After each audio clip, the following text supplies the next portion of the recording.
Welcome to Alphanumeric, the fiction and poetry podcast featuring pieces selected from the award-winning Non-Binary Review. Today, Baby by Effany Gale.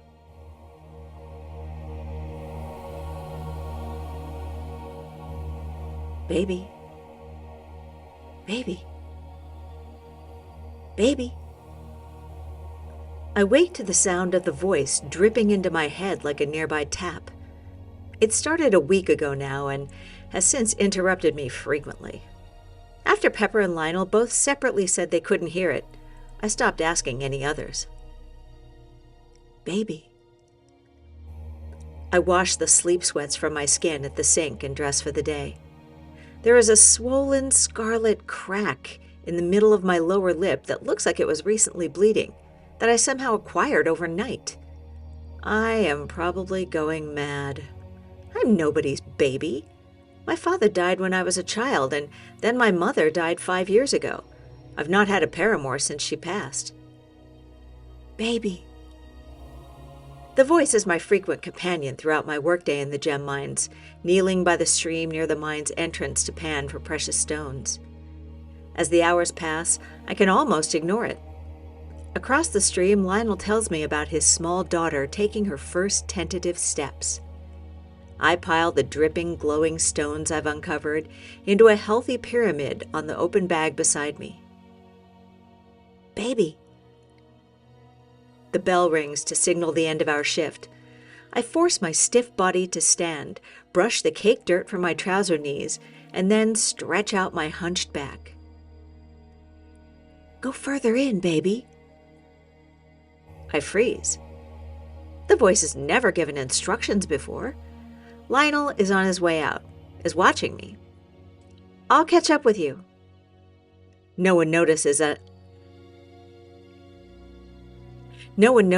I ease myself into the dim tunnel that penetrates deeper into the mines.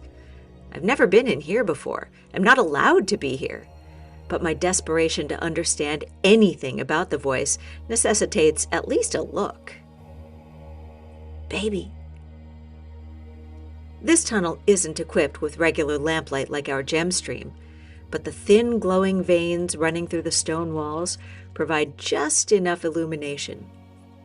I'm not jogging for long before I feel a sharp pain at the front of my chest and almost trip over my feet in my haste to stop.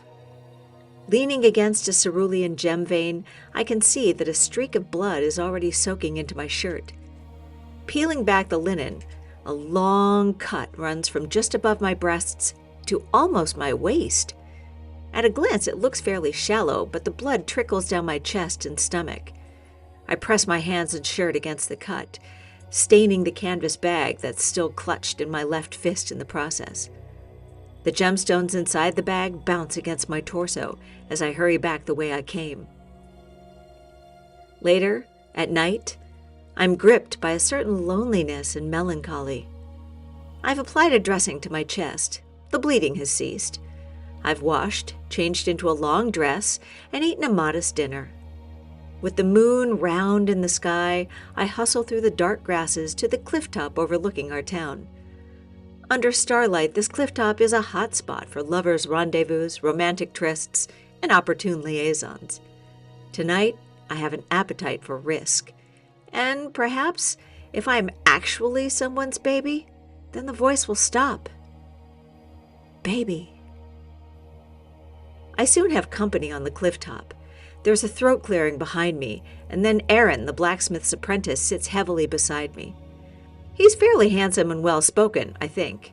His clothes are neat and clean. I could do a lot worse. After some cursory small talk, he leans in to kiss me. His lips are warm in the damp air, his stubble bristly around my mouth. He glides one hand around the back of my neck, the other around my waist. I'm almost enjoying myself when he pulls back abruptly, a deep frown marring his brow. Baby. He motions to his lip, and I realize the scab on my lip has opened, and a little blood has spread over our lips and is dripping down my chin. We might have been able to recover from that, but then Aaron catches sight of his hands. The one that was around my neck is half covered with more blood, sticky and dark.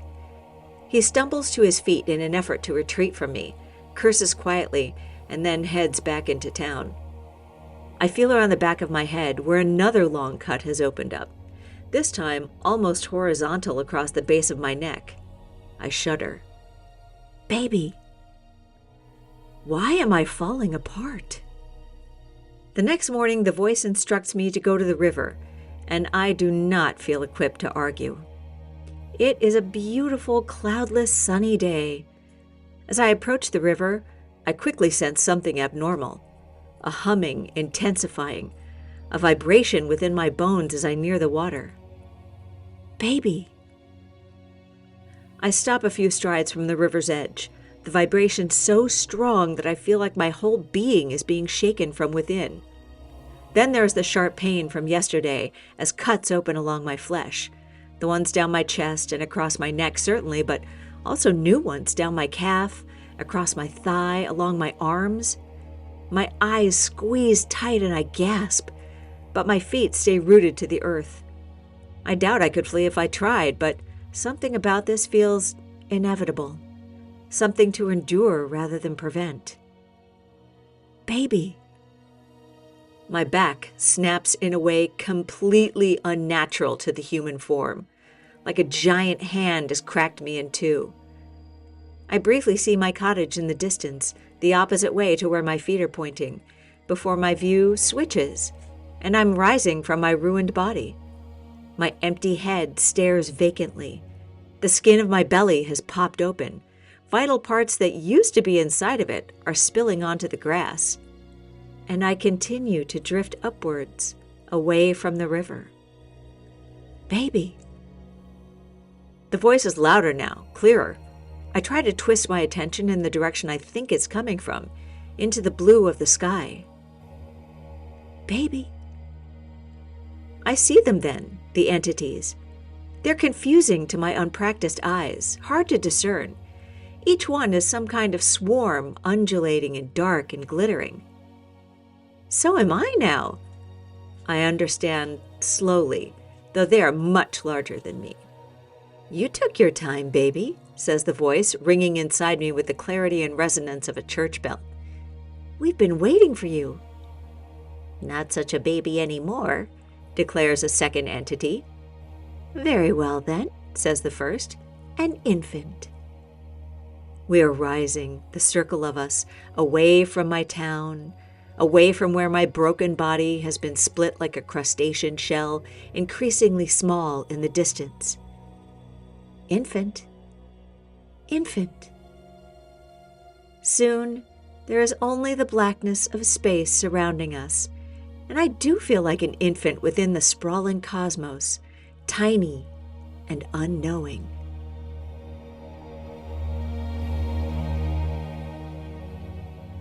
This has been Baby by Effany Gale, read for you by Lee Quintana. Our music was Voices of Ghosts by Lee Robinson, provided by Pixabay.com. Alphanumeric is a production of Zoetic Press and is mixed and mastered by our fabulous production team, Madison Ellingsworth and Lee Quintana. You've only got 2 more days to pre-order Non-Binary Review issue number 39, Mistaken Identity, and get 20% off at zoeticpress.com. While you're there, check out all the other issues of Non-Binary Review. If you love us as much as we love you, please support us by giving us a rating and leaving us a swell review on whatever podcast app you favor. We'd appreciate it more than aliens love people as incubators.